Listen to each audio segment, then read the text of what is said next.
Hello, my name is Greg Lee, and I'm your child's leadership and peer support teacher, and also in addition to the CAS coordinator, and which stands for Creativity, Activity, and Service. So your child is enrolled in two different programs at the moment. The first one we're going to talk about is Leadership and Peer Support, also referred to as GPP3O.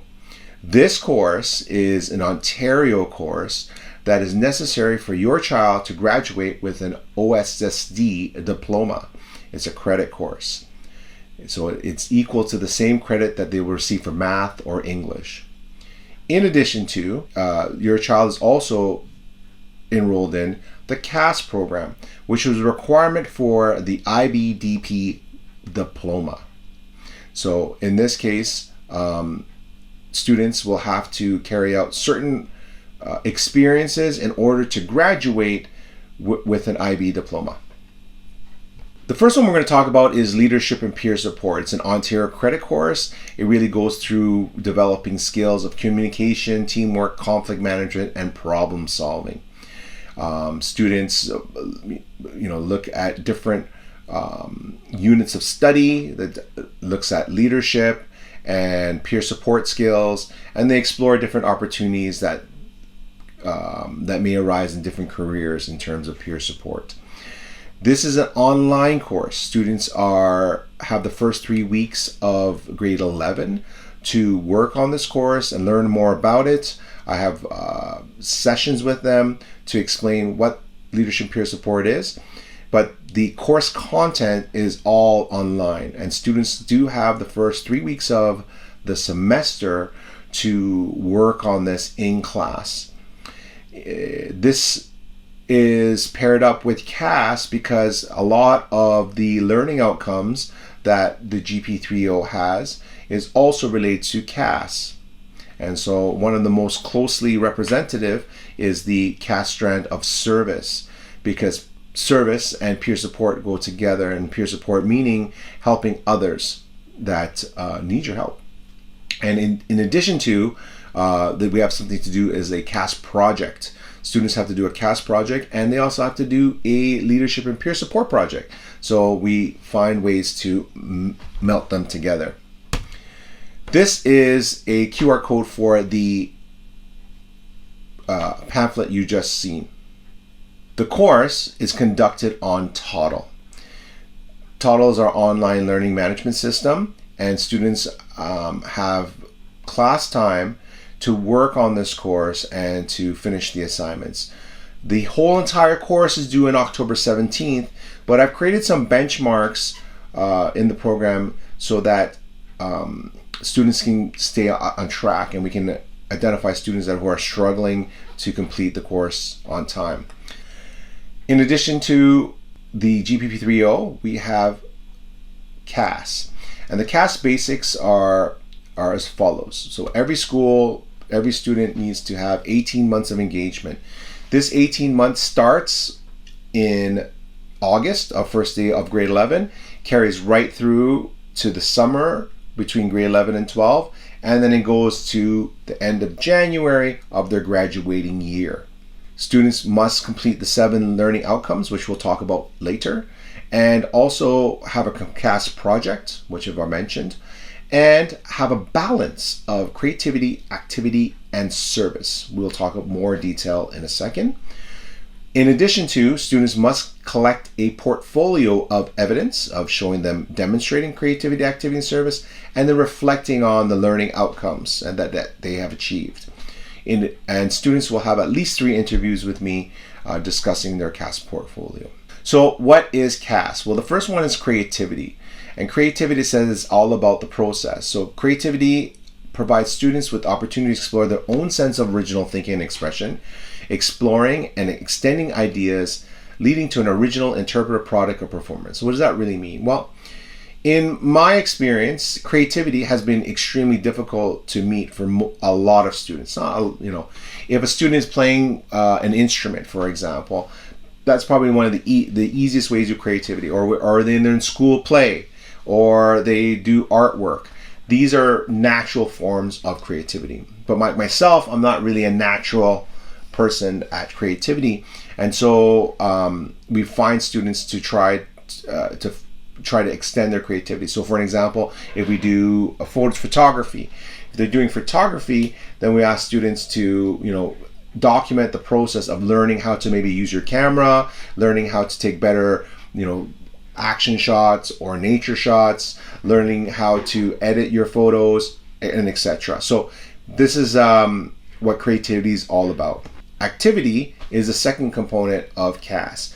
And what we're looking for here is a physical exertion contributing to a healthy lifestyle. Basically, you have to sweat. And so students are expected to do regular exercise. What is service?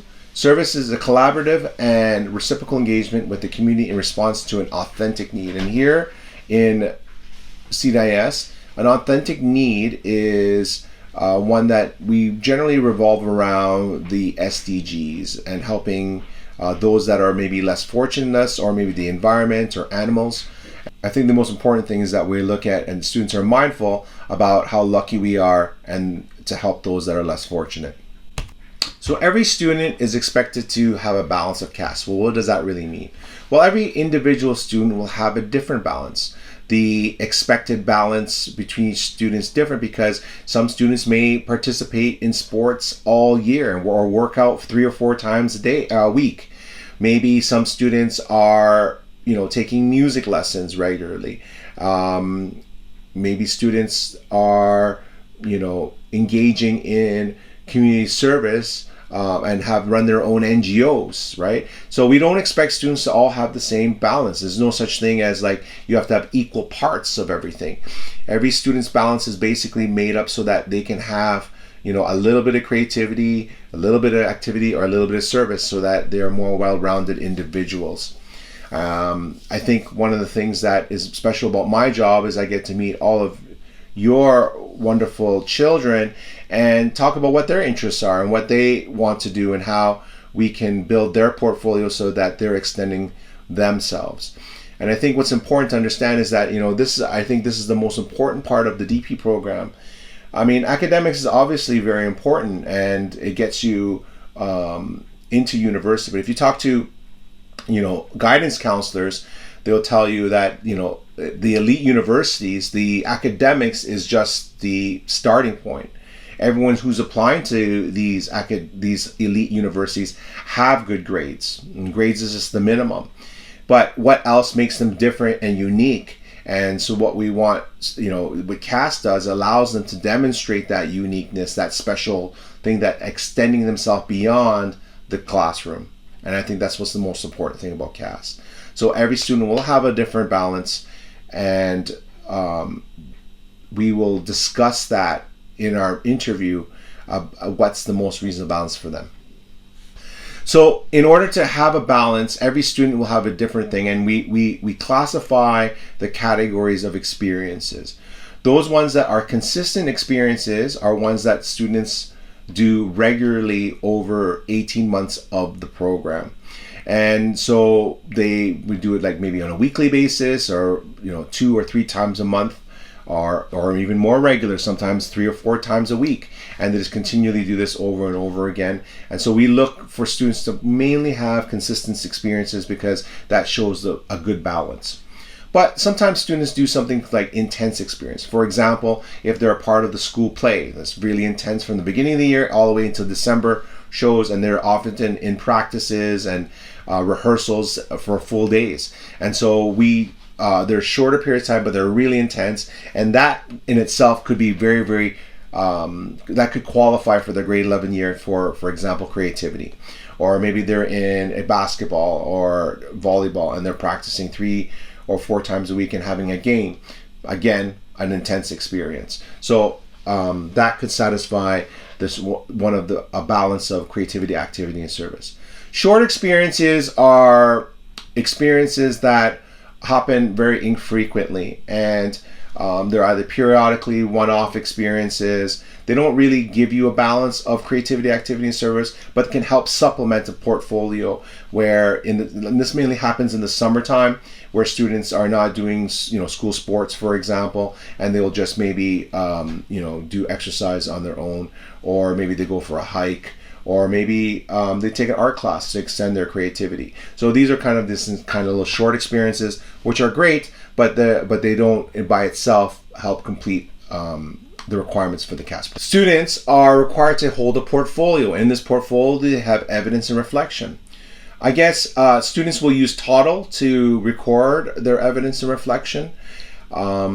For evidence, the easiest way to do is school-based activities, or if they have a coach or like a music teacher or tutor that teaches them some kind of skill, then that's very easy because we ask them to fill in a form, and then we get the supervisors to verify the evidence. In addition to, if students are doing things like, for example, the photography improvement, then what we ask students to do is to collect evidence on their own. So they'll need to collect the process of learning, being creative, and then obviously the photos they've taken and so forth. The reflection is important. I think it's an important skill in life, and we're asking students to reflect on the learning outcomes, and so they can demonstrate they've achieved them. Reflection comes in once every 3 months for consistent experiences. But if you have an intense experience, we would expect you to probably do one interim reflection and then one ending reflection. And then if you have a short experience, just one reflection is good enough, right? So we're not trying to inundate students with the collection of evidence and reflection, especially if they do school-based stuff. We record these things in Toddle, as you can see here, and students will list their experiences, and then we can see what we see as the timeline to see if they're balanced between creativity, activity, and service. Students are also required to create a CAS project, which means they have to show some planning skills and organizing could be an event, could be a performance, it could be something, again, a little bit more rigorous than just going to the gym. So what we want them to do also is to have collaborative skills and ensuring a little bit of leadership to have students being able to demonstrate that they can execute a project or execute initiative. And so that's what we have there too as well. This is the summary of what I talked about, and we have the QR code for this pamphlet as well. Finally, we have the CAS handbook. It's on my website, and basically you can go to this here, CDNIS CAS, and in this website you can find all the course documents and the IB documents about the CAS program. I also have a little chatbot. It's not operating at it's still developing and still adding more information to it, but it can answer a lot of questions for you too as well. But that being said, I'm always around. My name is Greg Lee, and here's my email address. Feel free to email me. We can meet and talk about the CAS program. I will be conducting interviews soon with your children, and then I will email you those results from those meetings and what we agreed upon in terms of what their balance of CAS will be. Thank you. Have a good night.